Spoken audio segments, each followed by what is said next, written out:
All right, guys, welcome to Strictly Sports Live.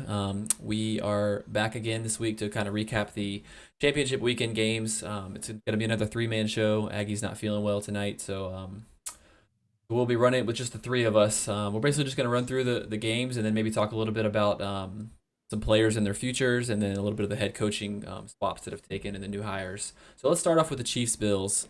It ended up being kind of the Chiefs controlling it. I mean, for the most part, it just wasn't that exciting of a game. The Bills at the end tried to make it a game, but I think the Chiefs just kind of showed what people thought they really could be this year with how dominant they were against the Bills. Um, but yeah, what did you guys think about that game? Yeah, ended up being a pretty good a good game for the Chiefs, a high scoring game and a fun game to watch, I thought.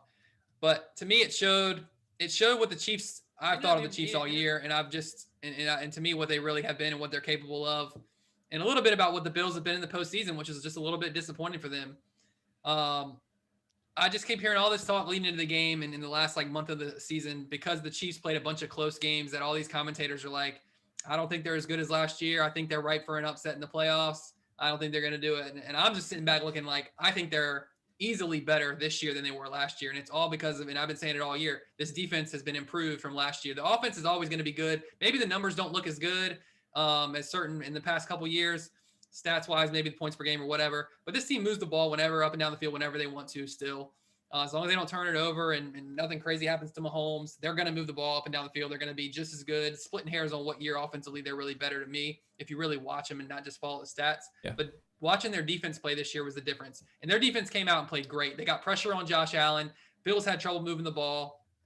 It looked like they were sending free blitzers kind of the whole game really, whether it was Matthew or somebody from the defensive backfield sending them out there, and they really had a lot of success with that on defense. Offensively, they stayed patient. The Bills, what do we talk about? They're going to sit back in that shell. They did it. The Chiefs played patient. They did it differently because we were wondering, will they run it as much as they did in the first match? I don't think anybody thought they would, and they didn't. They decided basically just to throw it short.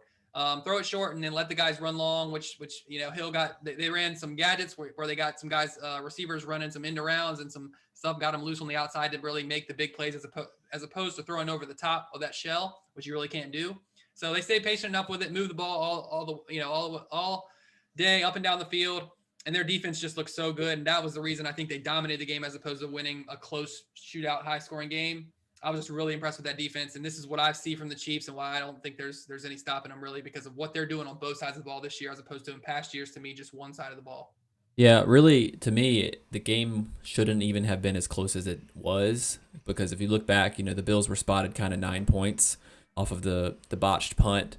Um, so if you take that away, I mean, the game wouldn't even have been as close as it was for the most part. But yeah, I mean, the Chiefs to me looked the best they've looked all year, and I think it goes back to kind of what you said. Yes, the Bills had a dud, but I think they just in the end they peaked a little too early. They played their best ball towards the end of the season, and then when it came playoff time, they just kind of averaged out and looked like a middle of the road playoff team. Um, but I mean, hats off to the Chiefs. We'll see if they can carry it on to the Super Bowl. Yeah, this game like really played out exactly like you would like I thought maybe it would. Like we talked about Josh Allen, like how many turnovers would he have, plus or minus two. He had, two picks, probably could have thrown like five in the game that they dropped. Like he There were really some played. drops. The second one Yeah, he wasn't his definitely fault played. though. That was a bad tipped ball. But But I expected like, and he's shown this sometimes in these new moments where there's pressure to kind of make some of those throws. So anyway, he did that. And all in all, I think the Chiefs did whatever they wanted to do on offense. Honestly, like Mahomes was playing at a high level. Um, you know, outside of the brief glimmer of hope after the muff punt, that whole entire game, like after halftime, I was like, I know what the result of this game is. I didn't really feel like the Bills were going to mount some type of comeback. They just didn't really seem to be able to match the Chiefs on any level whatsoever. And so that's what it is. The Chiefs were hands down the better team, and the Bills, great season, way to build off of what you did the previous year when you got ousted in the first round. You make it to the AFC Championship game. All those young players got some experience, but Mahomes is trending at this point as being The next, I mean, he's already a great quarterback, but he is beginning to build that resume, that where maybe even at this point, if he wins this Super Bowl this year, where he's going to surpass people like Rodgers and Breeze, and he's really on a trajectory to start chasing down some of the really great quarterbacks of all time. Yeah, that's an interesting discussion. I think we'll talk about that maybe next week. All our viewers out there, look out for that. I think that's a good discussion to have about what level of greatness is Mahomes already at. But as Yeah. far as this game went, Dan, I know you mentioned the muff punt. The muff punt made it kind of look at halftime because of that, and for basically a free 6 points that they were given. It made the game look at halftime as if, okay, it was competitive. They're in it. But if you watch the game, it wasn't competitive. The defense pretty much dominated. KC's defense pretty much dominated Buffalo, Yep. and the offense did whatever they wanted. Take the 6 points, the free 6 points to give them is 21-6. And if they would have, been able to, if the ball would have been in Mahomes' hands a few more times, it would have been more than 21. So I think they scored every possession in the first half. So yeah. I got to give some props to the red zone efficiency from the Kansas City Chiefs. We talked about that, and they were good. Here they come out. They come out well. five. Yeah, 5 for 5. Yep. And they didn't hit big plays. They were down there inside the 20 and hit it every time. And they were and red zone wise and everything wise, they just looked so sharp on offense. They did. I mean, Mahomes got the ball out quick, and they got chunks, and they got run after the catch, and everything just looked drawn up. Like, oh, we know the defense they're going to run, and we're just going to pick you apart. We're not going to, the whole scheme of a shell and a prevent, and not a prevent, but a bend but don't break is we don't think that you can consistently complete those passes. Somewhere along the way, you'll drop a pass or two, which will cause a 3rd and 10, and then we'll get the stop, and then that'll be a punt or a stop field goal. And they're just like, okay, watch us go all the way up and down the field and not drop a pass and not miss a completion and not miss a read and not take a sack. That's what you bank on when you play that defense. And the Chiefs are like, okay, cool, we're not going to do it because they were so sharp. But I think, to me, I turned the conversation, I just look at it from Buffalo's side. Like, their defense was disappointing all year. It needs to get better. But, I mean, if we're being honest, Josh Allen was a bit of a disappointment in the playoffs this year. From what he showed in the beginning, and everyone hyped him up, he did not play really that good in the playoffs, and their offense didn't in general. So yeah, and I think I think it just proves the Chiefs are still the class of the AFC and the league in my eyes. But if you're a Chiefs fan, as we switch over to the NFC, if you're a Chiefs fan, you got to feel good about seeing that toe didn't seem to hinder Mahomes very much, and now he's got 2 weeks to rest before the Super Bowl. So, but heading over to the NFC, we had the Packers-Bucks game, which ended up being a pretty good game. It looked like it for a little bit there that it might have gotten out of hand. A really, really disastrous piss poor effort at the end of the half to give up the touchdown and make it an 11-point game. You got to start thinking Green Bay goes into the locker room feeling super dejected, but they battled back. They got it to where they needed to be. They got it to a possession game. And then as soon as they got it to within 5 or 6 points, I don't remember what it was, they just couldn't do anything. 3 straight drives of stopping Brady that they could not move the ball, and that ultimately is what led them to. Yeah, so for me, I watched the first half, which I think we can all agree in the first half, the Bucks kind of had control of the game. They were controlling the tempo of the game, and but even with that being said, it was close, and I left my house to drive over to my in-laws because we were going to watch the rest of that game and then the Bills Chiefs game over there. And I was watching on my ESPN Gamecast, every now and then it would update or whatever. And I saw with 6 seconds left, it looked like the Bucks might get in position for a field goal. And I was like, oh, okay, they're going to get a field goal maybe before the half. And the next thing you know, I look at my phone and it says touchdown to Scotty Miller. And I'm like, how does that happen? How do you let that happen? And even seeing the replay, then eventually when I got over there, what a collapse. What a Green Bay thing to do in the playoffs, right?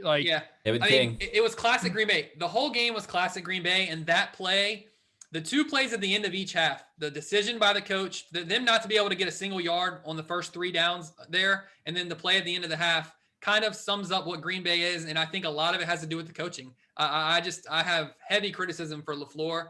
I've not seen this defense improve in 2 years, and I know he's an offensive guy, but get the right guy in there and improve this defense. The game as a whole, to me, was classic Green Bay. The first 2.5 quarters, they laid an absolute egg. And what do we talk about with Green Bay? In these big games, they lay an egg. Now, yes, they came back. Brady tried to let them back in the game. I mean, he basically did. He throws 3 straight picks, but you mentioned it, Juddy.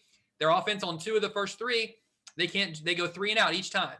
So I look at this game and I just look at, as more than anything, a Green Bay all-around failure. To me, it starts with the coaching, and then it goes down to the defense. A little bit on the offense. Rodgers played well, and I think the offense did their part, but the problem was their 2 turnovers were costly. Both their turnovers led to 2 touchdowns for Tampa Bay, and on the turnovers that Green Bay got, they didn't get anything but 1 field goal in the last drive where the controversial decision to settle for that field goal, and that was it. So I'm looking at it and I'm saying, specifically on the second half, on the end of the first half, play to Scotty Miller. That's terrible. It's Kevin King got burnt the whole first half. He got burnt the whole game. He's the reason they got the PI at the end too. And also, why is he playing inside leverage?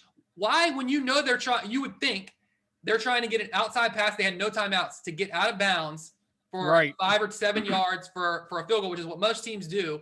You're playing inside leverage, and then you're supposed to be, the defense should be set up where you've got a couple guys short on the outside, a couple guys intermediate on the outside, protecting the sidelines, let them have the deep seam, and then have the 2 safeties in the middle to make sure, obviously, they don't go over the top. Well, they played everything inside and let them run outside and over the top. So I'm confused by the call, and I'm confused by why Kevin King isn't in his back pedal faster.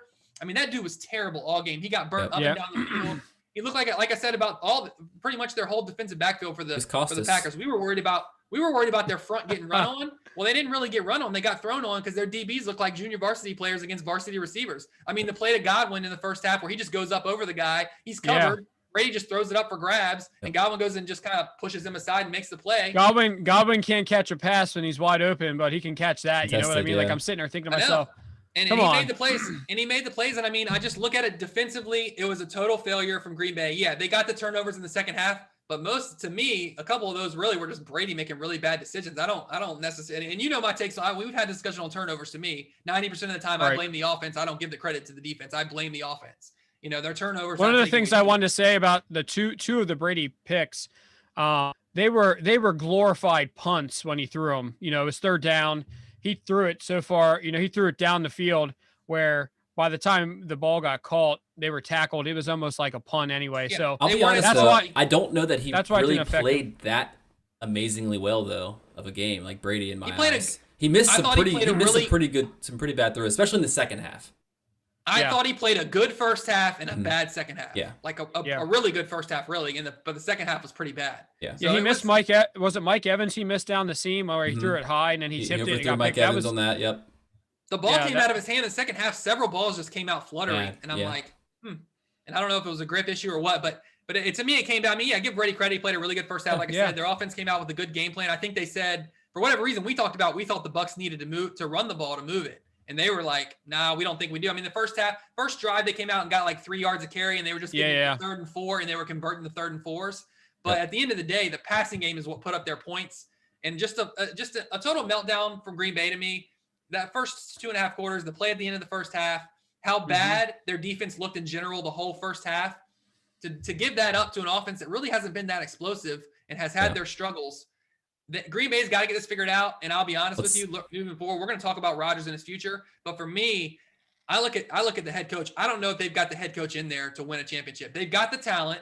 Okay, maybe the defensive talent isn't all that, and the offensive talent is a lot better. But you don't need Pro Bowls at every position on defense to play solid defense along with a really good offense that they do have to win a Super Bowl.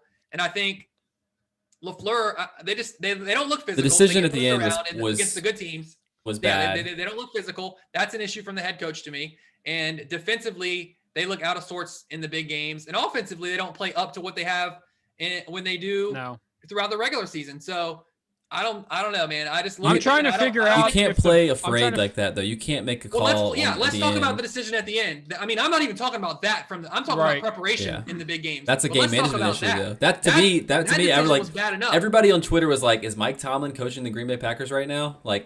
I just couldn't figure out what was going on. I don't know. You have Aaron Rodgers. The bottom line is you're going to have to get a stop either way. So you might as well go for it.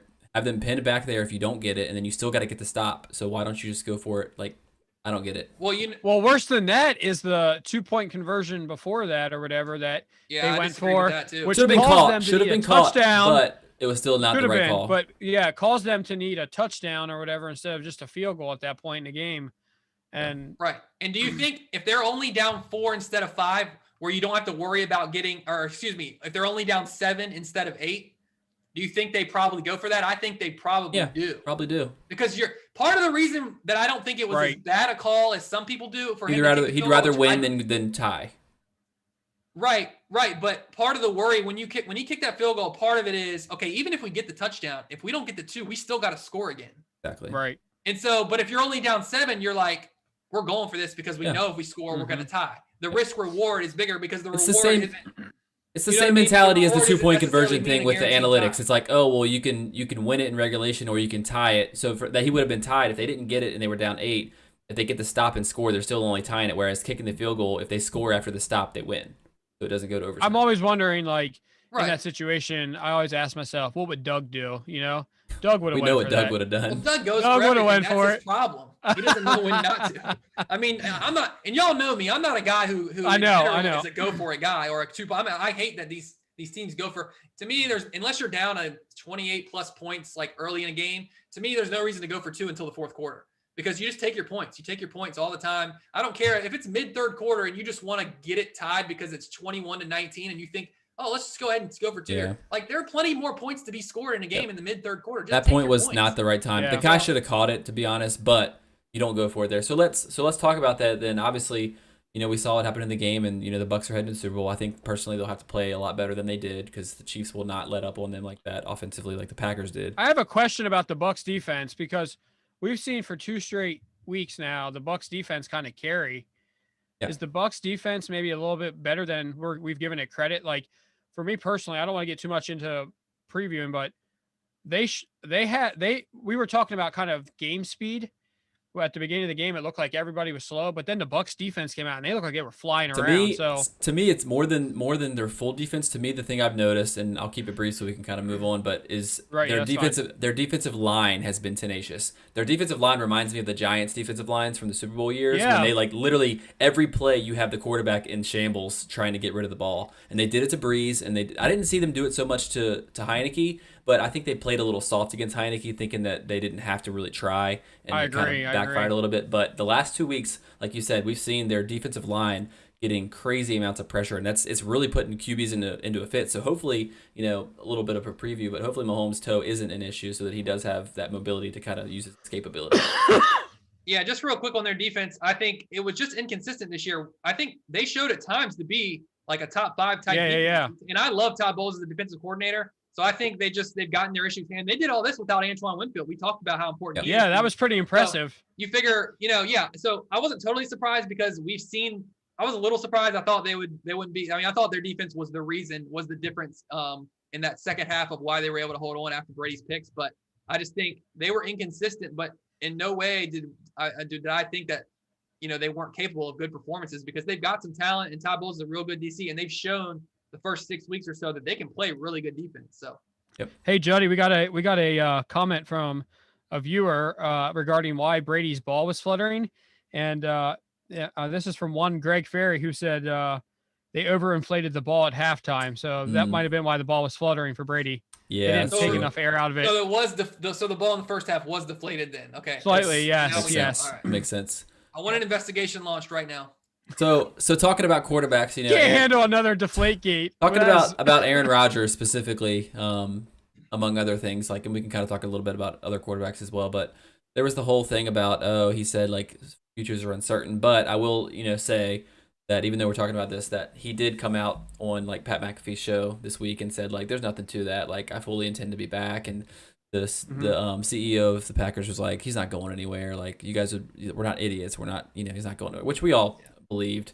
But I mean, just in general, he seemed so dejected in that post game thing, and I think maybe I don't know. Everybody's talked so much about the turmoil he had with McCarthy, and that they said, oh, LaFleur's like him, and they're like buddy, they're the best friends. Do you think that Rodgers is yeah, you're a cool dude, but if you still can't get me over that hump of now I'm 1-4 in NFC Championships games, you're not the guy for me. Yeah, for me, first of all, it amazes me that the shows after the day after this loss, the show this talking point is will Rodgers leave? Will he threaten? And they went on this whole thing with Schefter on Get Up on ESPN and all this, and then he's just hyping up this whole if Aaron Rodgers can do whatever he wants, he could just tell him I'm not coming back for Green Bay. I'm not playing again if you guys don't trade me. It's when guys lose this game this deep, when you're this close to the Super Bowl, you're going to be dejected. You're going to feel in that moment like, man, like he might have felt like, what's the coach doing? Like, I don't want to play for LaFleur right now in that moment. Like anybody who ever, has been emotional about something with somebody is like, in that moment, you feel a certain way about somebody or whatever. And to me, watching the press conference, I didn't even feel like he said anything that crazy where I was like, oh, no. Like, is he saying he doesn't want to come back to Green Bay? Is he saying he wants to retire? I looked at it and I'm like, people blow stuff up so much. It's like, it's not even a conversation. Green Bay's not dumb enough to trade him. Yeah. And Rodgers, I don't think is crazy enough to think like Green Bay overall, as much as I, have been critical of them, but to me, I'm more critical of them because of what everyone talks about them being, which is like that team. And we've seen how soft they've been in the big games and the duds they lay. I think overall though, they're 2 years in a row, 12+ win team. Like he has no need to go anywhere. They're close. They just need to get it figured out. So all this talk about he's not going anywhere. He's coming back for another year. And I know part of it is because they drafted Jordan Love last year and they want to throw all that into dumb. That was a little alarming to me and kind of dumb because round. I think Rodgers, has plenty of years still left. And you got to get a guy weapons. You don't go get guys that are a replacement instead of weapons. When you got that guy, and it's one of the things that the funny thing to me is the media rips the Steelers for not having the guy, right? They keep just building around Ben. But then when a team does go and kind of a little early goes to try and find the guy. Like when they got Mason Rudolph, people said that. Which is, I like the Steelers route, which is while we've got our guy, which we feel like Ben's our guy, while we've got him, we're not worried about putting big draft capital into the future. We're trying to win right now. And then we'll pay the consequences the year or two after Ben leaves. And maybe they will, and they probably will. And that's fine. To me, I'd rather have the Packers do that. So I was confused by that too, but man, Rodgers isn't going anywhere. They got 2 to 3 more year window with Rodgers playing at an elite, if not more, playing at an elite level, and they might be able to pull a Super Bowl out if LaFleur can get his head out of his butt. And I'll say this: and having the team prepared, it's crazy to me that people drum. Yeah, I'll say this: if you're Aaron Rodgers and you are Aaron Rodgers, you're the MVP. You're considered by a lot of people to have the best arm, most whatever, best one of the best quarterbacks. If you're not mad at your coach for not letting you go forward on fourth down, then you're not a true athlete. So of course he's going to be mad. Like, how can you get mad at the guy for being upset? I think that's what he was most dejected about. Yeah, like, he's like, that's not a decision I had to make or something. Yeah, exactly. I think he wants to be in Green Bay. I think he likes being there. I don't think he's looking to get out or start anywhere new, especially at the point he's in his career. I just think in that moment he was like, fourth down, we moved the ball the whole way down the field. You can't take the ball out of my hand. I'm your best player. Yep. So I totally understand. And just to go with Travis' point, being dejected after the game, you got a microphone get stuffed right in your face right after the game. You just worked your whole season, to get there. You've been there 5 times. You lost 4 times. Like all that stuff's running through your head. I can't blame the guy for just being real. Like it is funny. I appreciate that, and more people should. Yeah. And that's what he said. He said, the media is not used to players being like honest and truthful. Just saying how they feel. Yeah. Right.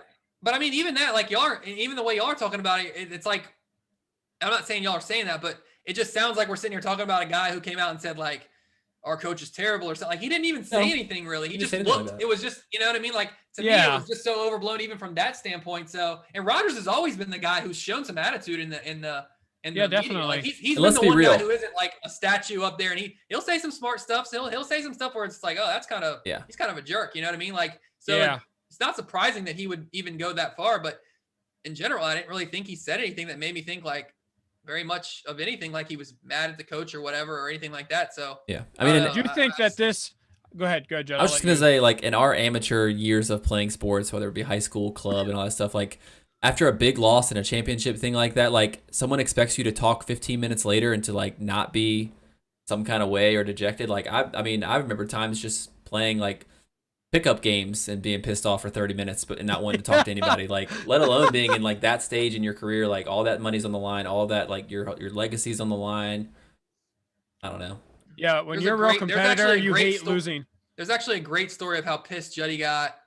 In a slow pitch softball game of losing a slow pitch softball game. Maybe we'll talk about that. That's a great story for next week, the in between Super Bowl week. We might have to get into that, but yeah, we know about that, Juddy. Yeah. Well, we got a couple of comments here in the peanut gallery.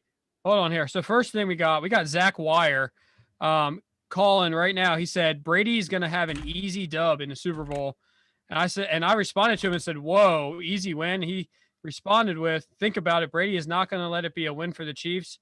Are the Chiefs elite? Yes, but the Chiefs are going to have to put Brady out if they want to win. So got Zach Wire right now making bold proclamations I'll of say this. a Brady guarantee. I'll He's say calling this. Joe Namath on Brady's I behalf. am very confident that I am even financially confident that the Chiefs will beat the Bucks. Whoa, Yeah, how financially confident? Speaking Handily. of financially confident, I don't know how in the world you talk about easy money. The fact that this spread is only 3 points for the Chiefs, that is some easy money right there. Because the Chiefs, I'm not to give my pick away or anything, but you know, Yeah. the Bucks have no chance. They're not. We have winning. another comment here, a prediction of Aaron Rodgers on the move from Kelly Ferry. Aaron Rodgers to Cowboys. I'm calling it. Oh wow. Aaron Rodgers.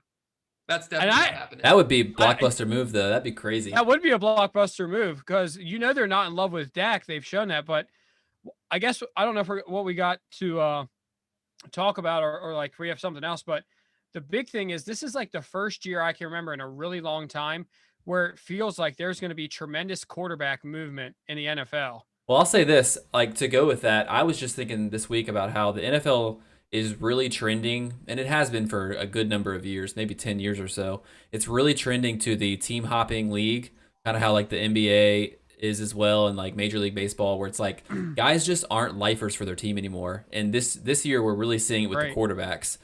We saw it a couple years ago with running backs and with wide receivers kind of hopping from different teams, but you look at some of the, and even some of the like the greatest quarterbacks. I mean, Brady, he's on his second team. Peyton Manning played on 2 teams. Like some of the top guys, Drew Brees, even though he technically really wasn't in San Diego long, but most of his career was with the Saints, but he played on 2 teams. So all these guys, it's not really, you don't really have these guys that play on these teams. So I'm actually really excited for free agency this year because I just want to see what happens. I want to see where Matt Stafford lands. I want to see if Deshaun Watson stays or goes.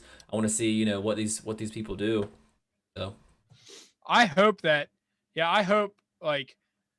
biggest thing with free agency, just kind of looking forward, I hate how they have that period now where they almost have the deal done before free agency begins. It takes all of that like anticipation out of it where like the free agents are dropping like throughout the days. Now it's like day one and Schefter's reporting an hour before free agency even starts, everything that's going to happen. So, I mean, it's the same thing as Woj dropping bombs in the NBA season right, too. It's like Schefter's always reporting what might happen. So don't report to me. You don't report something that might happen. A report is sources are saying that he's leaning towards doing this possibly. So just miss me with all this stuff that is possible, and we could have this. For the first time ever, we could have this many starting quarterbacks of a Pro Bowl caliber level doing this. Like, all right, man, that's all speculation. All right. Yeah.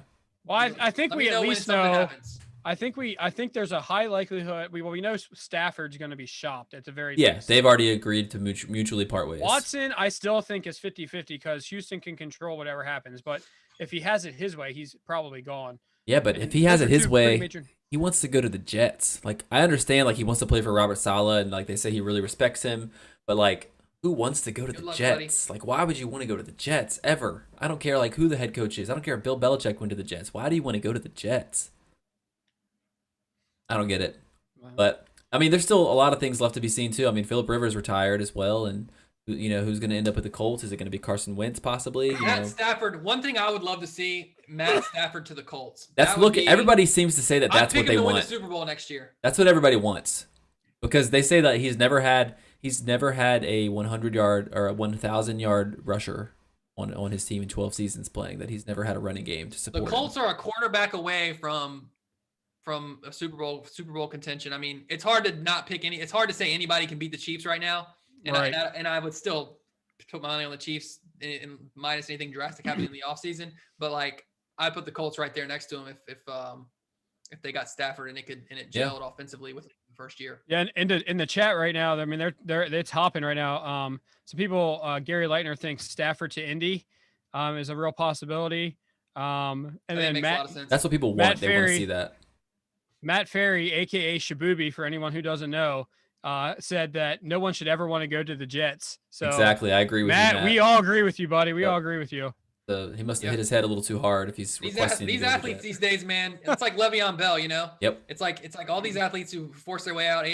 Like the grass isn't always greener, man. It's just not. It's not always. That's a horrible example because they're both going to play in the Super Bowl. Yeah, yeah, but and they're in the both playoffs, non-existent. there are I know 3 what you're catches saying. for 2 You know what I yards mean? between collectively. Like they're both like Le'Veon Bell is non-existent with the Chiefs now. He went from 3 years ago, everyone said Le'Veon Bell is the best running back in football. Right now, he's like their third string. Even when he was healthy, going into the game that Edwards-Helaire was hurt in, they started the kid Williams ahead of him. No carries, He was just basically a big, bulky back. That's what they thought of him. Like, we signed you mid-season, and then it's like, we're going to start the other kid ahead of you. And then AB, I mean, he's a third receiver at best on their team, so he hasn't been. Here's the thing: Antonio Brown's he'll probably play. I don't think Le'Veon Bell will play, especially if Clyde Edwards-Helaire is healthy. If anything, he'll probably be a healthy scratch as a third back, or he'll be activated just in case somebody gets hurt. I think he'll be activated as a third back. But AB might have, he'll probably have a decent day. I could see him getting some catches and a touchdown even. But like at the end of the day, I don't feel so bad because they're not the catalyst, the reason. Yeah, and they're not look at what AB was 2 years ago. He was hands down the best receiver, and now he's a number 3. Now part of that was the off the field stuff. Yeah,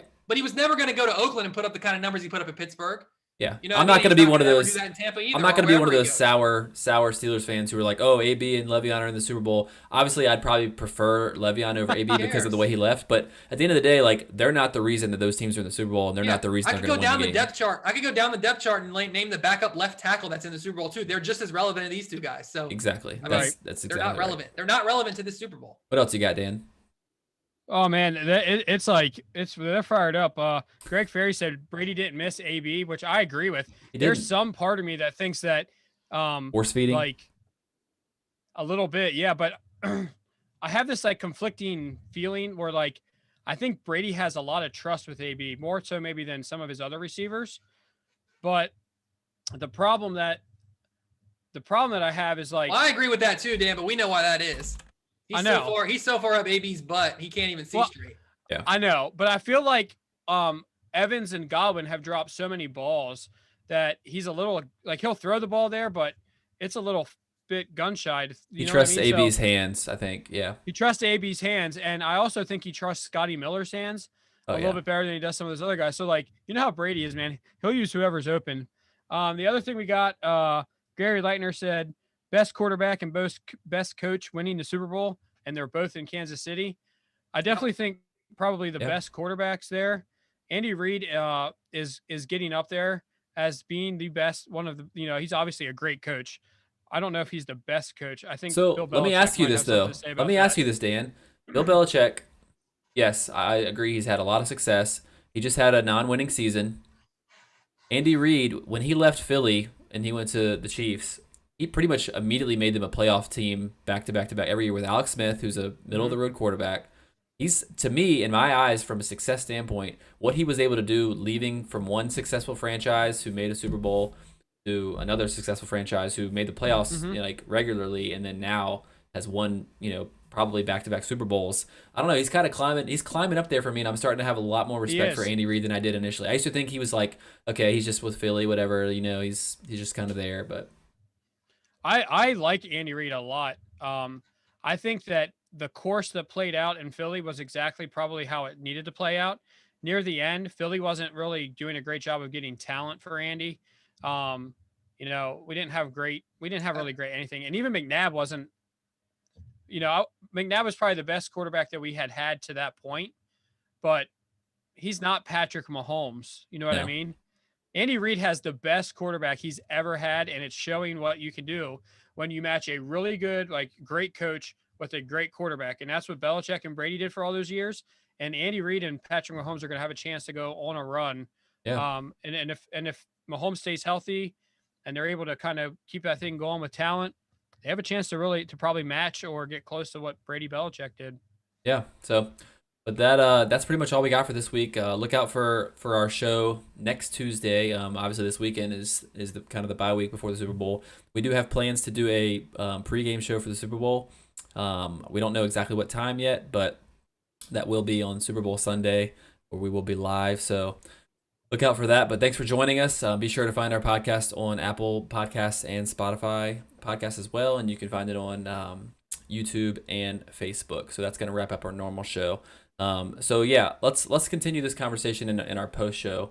Let's talk a little bit about what's expected of Brady. Do you guys feel like Like in this Super Bowl matchup, do you feel like if Brady loses, people are really going to try to taint his legacy by losing to Mahomes? Because I think right now, obviously in their careers, and you guys can disagree if you want, I think Mahomes is obviously the better quarterback at this point in their career. Yeah, I mean, there's no question Mahomes is better right now. There's a lot of quarterbacks that are better than Brady right now. Brady's still playing at a high level. He's still a very good quarterback, but I mean, Mahomes is far and away better than any quarterback, much less Brady. I mean, Brady's not even the next.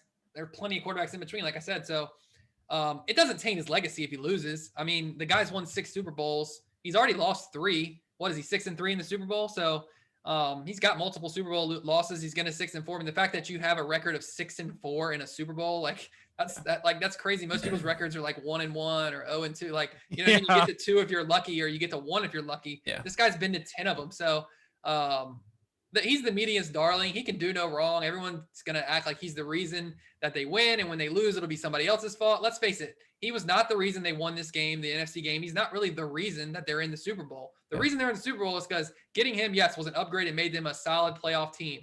Didn't hurt the him. NFC was weak. Any team that got in from the NFC was going to have plenty of flaws. They had a nice draw, and they did what they did to be able to beat a weak NFC. And now they're going to get put in their place in the Super Bowl because the AFC was always better this year. So we have. No, it doesn't do you think any number? Do you think any number of the AFC teams could have beaten the Bucs in the Super Bowl? Had it been the Bills, had it been the Ravens? The Ravens. Oh, I think maybe the Bills could have been about an even matchup. The Bills to me would have been they probably wouldn't have been favored by Vegas, given the fact that the Chiefs are only favored by 3 tells me that Vegas respects the Bucs way more than they should. And so, because to me, the Bills could have been a 2.5 to 3 point favorite. The Chiefs should be like a 6 point favorite to me. It's not even close. I just don't get it. I don't get how you only give the Chiefs 3 points. I mean, I'll take that all day. They have the potential to win this game 45 to 20. You know what I mean? I'm not saying they will, but that's kind of like, you know what I mean? Like, that's definitely realistic. Their offense, if you watch all 22 of their offense, it's wild.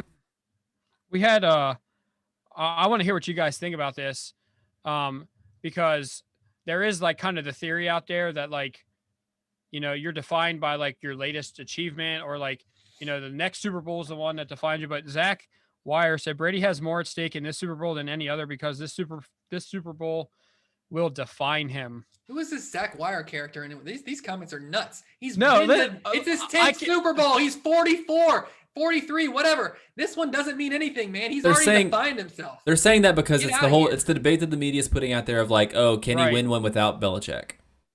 But I don't buy into that. He already got there without Belichick. He already got there without Belichick. 43 to show what happens. What happens? Okay, let's play that. What happens if Brady and the Bucs, because it'll be a total team effort. If the Bucs win this, let's just say that Brady's not going to single-handedly defeat the Chiefs. This isn't what the Brady that we're looking at anymore, or we've ever really seen. It's always had to be a total team thing when Brady's won. There's very few times, maybe outside of the Super Bowl against Seattle, where I think he probably played his best game ever in a Super Bowl, and maybe against Atlanta, but that's kind of a different story. Yeah, he should have lost that game to Seattle. What if they do win this game? Like, does it add anything? If he plays out of his mind, if he outplays Mahomes, it does. If he outplays Mahomes, it does. But I just don't think that's possible. To me, the biggest matchup that I'm looking for, and I don't want to get into too much of it, you know, previewing it, but to me, the biggest matchup is, can Spags get that D line to pressure Brady?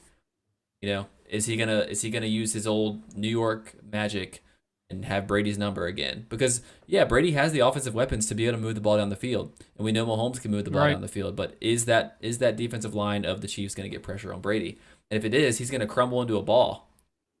So yeah, I don't think, as much as I like the Chiefs defense this year, I'm not saying that. I think Brady will move the ball, and I think that they'll be very, you know, they'll be efficient on offense, and they'll score some points. But scoring some points isn't going to get it done against the Chiefs. I think the Chiefs defense will do enough, hold them to a couple field goals, you know, get a couple stops when they need to. And I think that the Chiefs offense is going to come out and play a great game. And so I don't see how they're going to be able to keep up.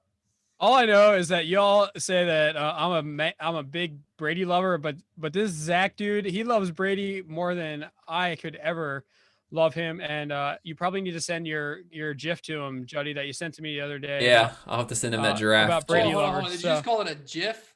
Yeah, I call it a GIF. I'm pretty sure it's a GIF.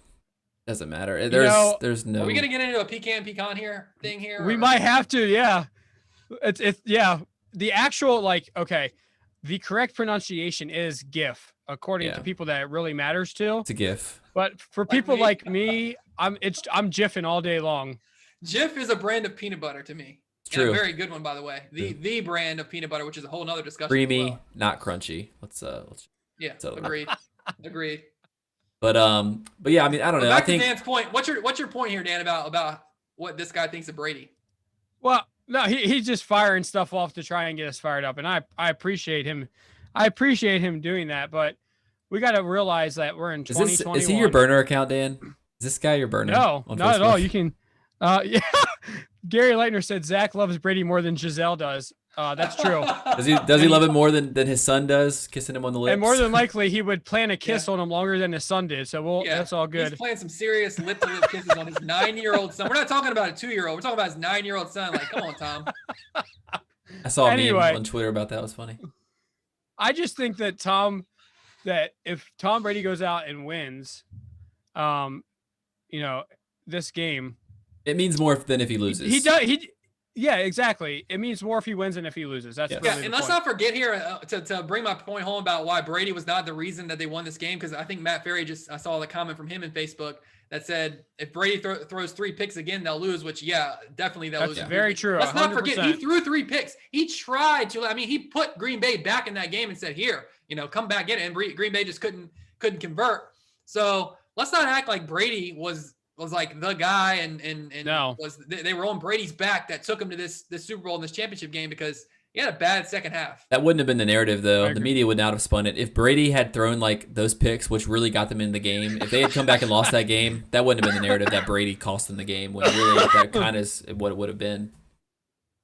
It's also always fun when your father, who doesn't even have Facebook, is using your mom's Facebook account, like my dad is right now, and says that I love Brady as much as Zach does. That's Agreed. awesome. He's Dad, right. You are though. right. He's right, Uncle Dan. Bees, you're You correct. Way to love go. you love you some Tom. You should see our I do. group chat about I Dan appreciate- and Dan all about Tom Brady and Tom Brady. Oh, I Tom. appreciate what he's done. I'm not going to sit here and hate on him for being successful. And Dan's thinking you know- maybe if I'm lucky, I might turn into Tom. I don't have those hopes. But anyway, maybe let's well, whatever. We can talk about whatever y'all want to talk about. That's I think we've exhausted all of our topics. We don't want to get into too much. We have a whole another week to fill before the Super Bowl that we can talk into a lot of this stuff about, plus the pre Super Bowl show as well. But yeah, I think that's gonna wrap up our live show today in the post show. Again, thanks for following us, for sticking with us, and you can find our podcast again on Apple Podcasts and Spotify. And you can find us on Instagram, Facebook, and on any of our old episodes and material. But thanks for joining us, and we hope to see you guys next Tuesday as well. Take it easy.